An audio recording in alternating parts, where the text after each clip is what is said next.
Right. Good Sunday morning, Utah. It's been pretty quiet overall. We've had clouds, a few light showers.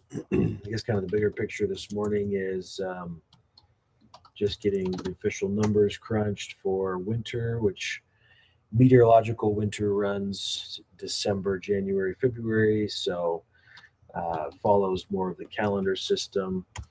Spring officially begins, I guess, with equinox, which is the 20th of March for us on a Friday at 8:46 in the morning. Oh, here come the odds. So, 40.7 degrees, our average temperature. The previous record warm winter was 38.5 back 2014-15. So 2025-2026 winter will be or is the new record holder. Um, the month of February, I'm going to share screen, climate charts. So the National Weather Service has the numbers for February. So normally we're about 44.8 degrees on average for the high, 28.7 for the low. Well above that, as you can see, 53.4 degrees. So almost 10 degrees above normal for the high on average, and 32.7 for the average low. We had almost an inch of moisture and just 2.4 inches of snow through February.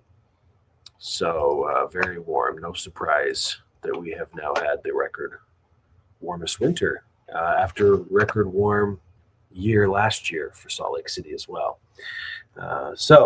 We were starting off with above average temperatures for March. In fact, temperature change map this morning was showing about 10 degrees warmer than this time yesterday.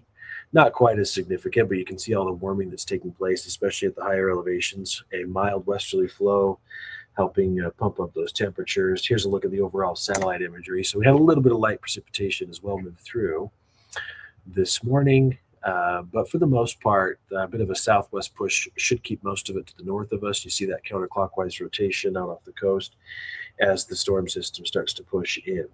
And so lingering moisture this morning, pretty limited to far Utah, Idaho state line. We could see a little bit still, though. A few scattered showers could still pop up throughout the day today. But for the most part, we're looking at pretty quiet weather for Sunday until later tonight.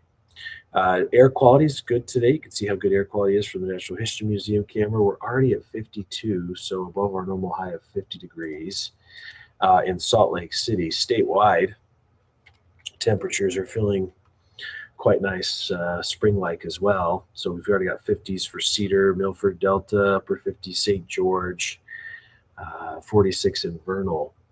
And we're expecting highs to peak into the low 60s for the Wasatch Front again. All right, so we do have a storm system on the way. Excuse me. If I can get the model to load. So for the most part, some clouds today, mostly cloudy skies. Start to see some shower activity increase this evening, though. This is showing right around our newscast at 9 o'clock. Could be tracking some light rain.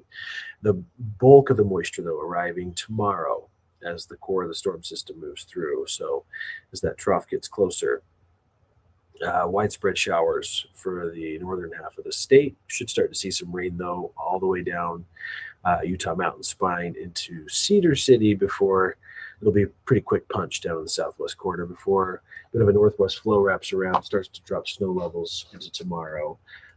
But they're high today, so snow above mainly 9,000 feet. And we're looking at snow levels dropping to between 6,000 and 7,000 feet into Tuesday. But by the time the snow levels drop, a lot of the moisture clears out. We're not expecting a lot of significant impacts. So let me load this future cast. This one goes out a little bit farther and can show some of the wraparound. So this is up to about 3:30 Tuesday morning. Again, mainly we're only expecting rain in the valleys. Thursday storm system, so we've got more active weather in the books. Some more spring showers. Might even be a bit of a wintry mix Thursday. So this still shows time-wise later this evening. Overnight showers really filling in. There's that afternoon, evening time frame for the storm to move through the state. Northwest flow, keeping a little bit of mountain snow shower activity going Tuesday. And generally, the most significant accumulation is going to be above about 8,000 feet. So ski resorts are expecting to pick up some snow. Most models were going 3 to 6 inches. Might be lucky in the Bear River Basin, Bear River Range.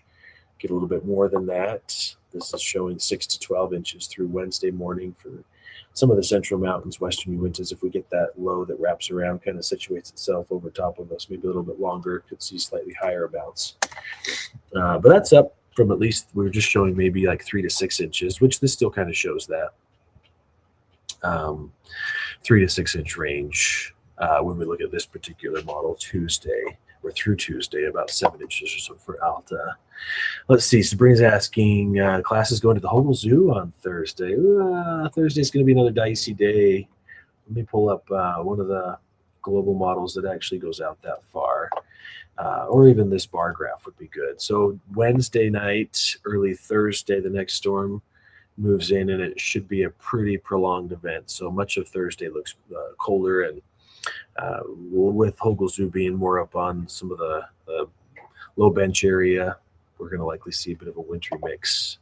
So kind of chilly for Hogle Zoo on Thursday with showers before we get a bit of a break into the weekend. So the European model shows the storm splitting on Thursday. I need to update these icons. I didn't use this in the show today, though, so I didn't update it. So to kind of answer more of your questions, Sabrina, so it looks like this is just after, right around midnight Thursday. Trough starts to push in. Fairly widespread rain snow showers across the state Thursday afternoon. Earlier models showed it clearing out Friday. This one kind of keeps it sticking around as it closes itself off from the main flow and dives southwest. So that could keep a little bit more active weather a little longer. Not all models are agreeing on that, but at least there's good agreement that the pattern stays active and the next storm arrives around Thursday. So plan on having some layers to keep you warm, especially something to keep the rain off, or rain and snow. Highs today, pretty beautiful day with comfortable temperatures for much of the state, 60s in the northern Wasatch Front, 56 Logan, near 80 in St. George. So a little jealous. I like that's kind of the perfect temperature. Mid 70s tomorrow, partly cloudy. Winds are going to start to pick up across the state tomorrow as the trough moves in.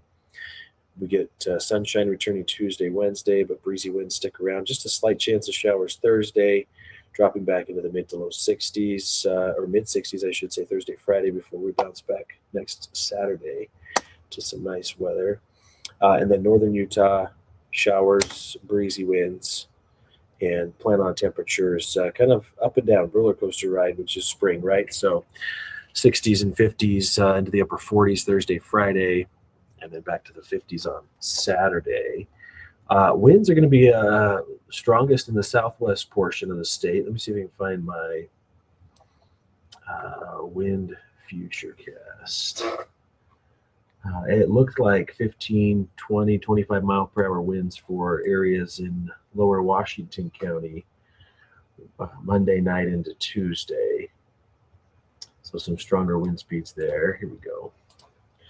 And breezy across the Wasatch Front. So this is,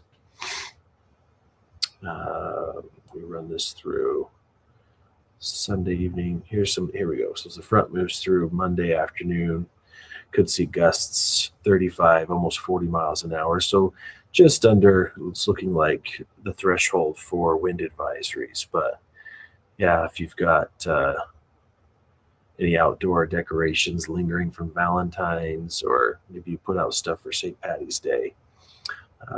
Blowing dust, though, likely the biggest concern as we get into this next storm system. So not too significant as far as wind speeds go.